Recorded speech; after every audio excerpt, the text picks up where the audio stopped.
श्री तिरुपति बालाजी मंदिर आंध्र प्रदेश में हिंदुओं की धार्मिक भावनाओं को आहत करने वाला जो अक्षम्य पाप घटा, उससे संत समाज समेत सनातन धर्मावलंबियों में भारी आक्रोश है।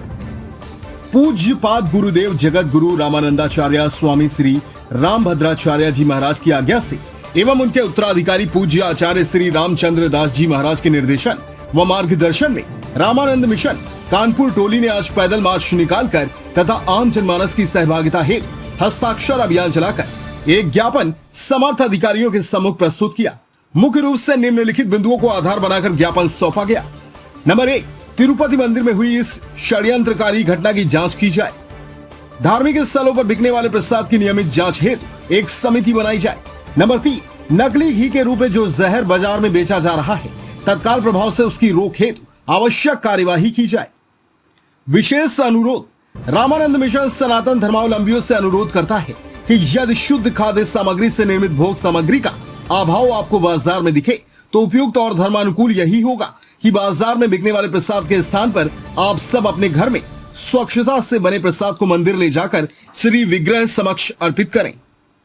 इस कार्यक्रम को सफल बनाने में अभिषेक पांडे, अर्पित मिश्रा, पुष्कर तिवारी, ऋतिक समेत रामानंद मिशन के सभी कार्यकर्ताओं का विशेष सहयोग रहा। आरटीआई न्यूज 24 के लिए सूरज कश्यप की रिपोर्ट। क्या नाम है आपका और रामानंद मिशन के तहत आप लोग यहाँ पर सजा घाट पर क्यों इकट्ठा हुए हैं? रामानंद मिशन जो कई प्रकार के सामाजिक प्रकल्पों में आगे रहता है, तो जब रामभद्राचार्य जी को ये पता चला कि तिरुपति बालाजी में जघन्य अपराध हो रहा है और पशु की चर्बी से बना हुआ तेल, फिश ऑयल मिलाकर प्रसाद में कई सालों से बांटा जा रहा है, तो इसके लिए उन्होंने अपना रोष जताया और आज रामानंद मिशन कानपुर टोली द्वारा यहाँ पर ये विरोध प्रदर्शन शुरू किया गया है, जिसके अंतर्गत हम 2 से 3 मांग रखते हैं।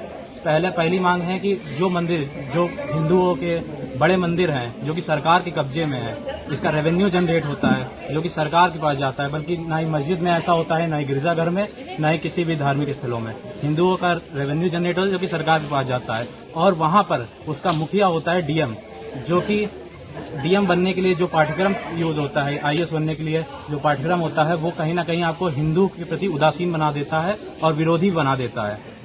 तो इस वजह से हम लोग खड़े हुए वहां के लिए, हर मंदिर में वहां की व्यवस्था का पूरा दायित्व वहां के पुजारियों पे होना चाहिए और प्रसाद की गुणवत्ता से कोई खिलवाड़ नहीं होना चाहिए। एक आम जनमानस से हमारा ये मैसेज है कि किसी भी मंदिर जाएं तो हो सके तो अपने घर से ही प्रसाद बनाकर जाएं और भोग अर्पित करें। उत्तर प्रदेश में योगी जी की सरकार है, केंद्र में मोदी जी की सरकार है।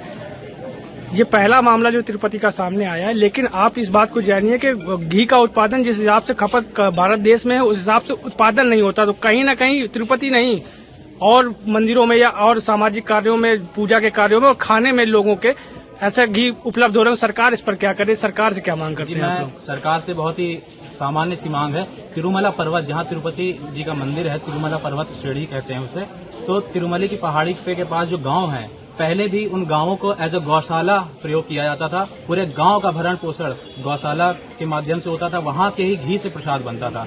लेकिन अब क्या हो गया है, जब से सरकार के कब्जे में ये आ चुके हैं मंदिर, तो उसके बाद कंपनीज के टेंडर जारी होते हैं और कंपनियों द्वारा घी प्रदान किया जाता है। तो ऐसे कई जगह हमें गौ हत्या हो रही है इतनी, तो गायों को बचाने के लिए कई सारे गांव ऐसे स्थापित करे जा सकते हैं जहां सिर्फ गौ सेवा हो। और घी का खपत आप भी जानते हैं, सब जानते हैं कितनी ज्यादा है, मंदिरों में कितनी खपत है, तो इससे कोई दिक्कत नहीं होनी। भारत सरकार की क्या इन्वॉल्वमेंट चाहते हैं?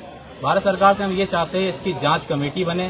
हर मंदिरों के पास जो FSSAI हमारा जो हर दुकानों को इनको ट्रेडमार्क देता है, इनको अप्रूवल देता है, तो जांच करे समय समय पर, महीने पे जांच करे कि कहाँ पे क्या यूज हो रहा है, कोई इस तरह की अभद्रता तो नहीं की जा रही। आरोप ये भी लगे हैं कि तिरुपति बालाजी के मंदिर के जो प्रबंधन है, जो वहाँ के कार्य, जो सारी व्यवस्थाएं देखता है, उनको ये बात पहले से पता थी। उनके लिए आप लोग कुछ कहना चाहेंगे? उनके लिए सरकार से कोई मांग करना चाहेंगे? इसीलिए हम लोगों ने अपने बैनर में भी ये बात लिखी है कि ये एक साजिश का नतीजा है, ये सोची समझी साजिश है, ये ईसाई मिशनरियों का बताया जाता है, उनके द्वारा रचा हुआ खेल है। इस वजह से हम ये चाहते हैं कि इसकी निष्पक्ष जांच हो सरकार द्वारा। और हमारी रामानंद मिशन पूज्य गुरुदेव का उत्तराधिकारी आचार्य रामचंद्र दास जी का यही आदेश है कि सरकार के पास ये बात पहुंचे। अभी हम डीएम को ज्ञापन भी देने जा रहे हैं कि इसकी निष्पक्ष जांच हो।